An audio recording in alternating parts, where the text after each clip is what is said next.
Ju njohim me edicionin informativ të lajmeve. Kjo është Radio 7.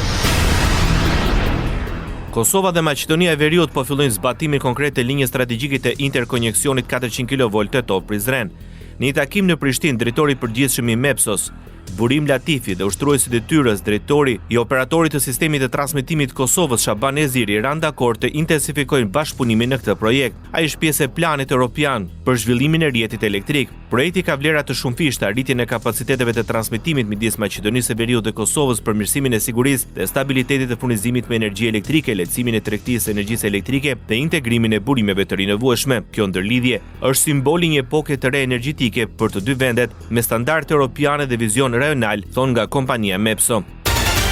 Presidenti e Maqedonisë së Veriut i ka syet nga Bashkimi dhe Parlamenti Evropian për zgjidhjen e ngërçit krijuar për integrimin e vendit. Në intervistë për Radio Europa Lira, ajo tha se Parlamenti Evropian mund të sjellë një akt për gjendjen midis Republikës Maqedonisë së Veriut dhe Bullgarisë.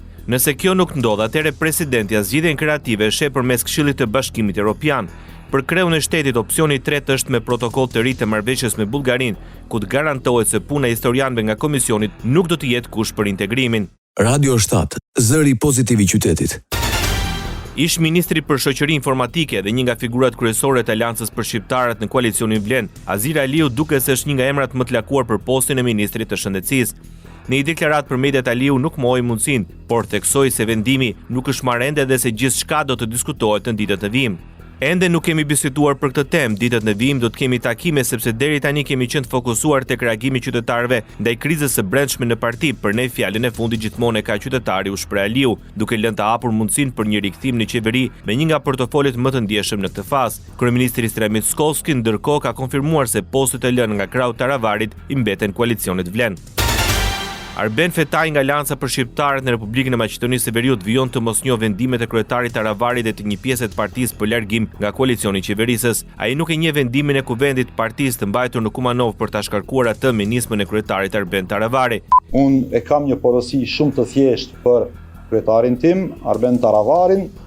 Unë valigjet i kam marrë për të ardhur nga Belgjika dhe nuk jam duke lëvizur nga këtu. Do qëndrojmë, do e bëjmë betejën për të cilën jemi zotuar, për të cilën si koalicion Vlen kemi fituar 107.000 vota, atyre u urojmë të kthjellën, mos të vazhdojnë me këtë artanizim, afrimi me BDI-n fatkeqësisht i çon në rrugën e artanizimit. Sipas Fetajt, regjimi i vjetër po bën përpjekjet e fundit për të zbehur shpresën për ndryshim.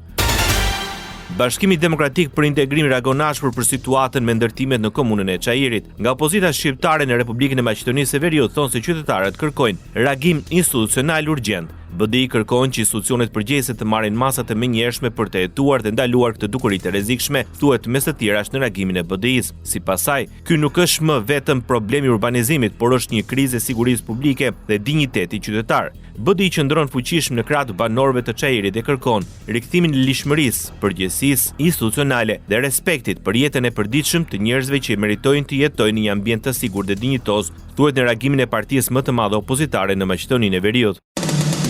Ndoqët lajmet shkurt në Radio 7, zëri pozitiv i qytetit.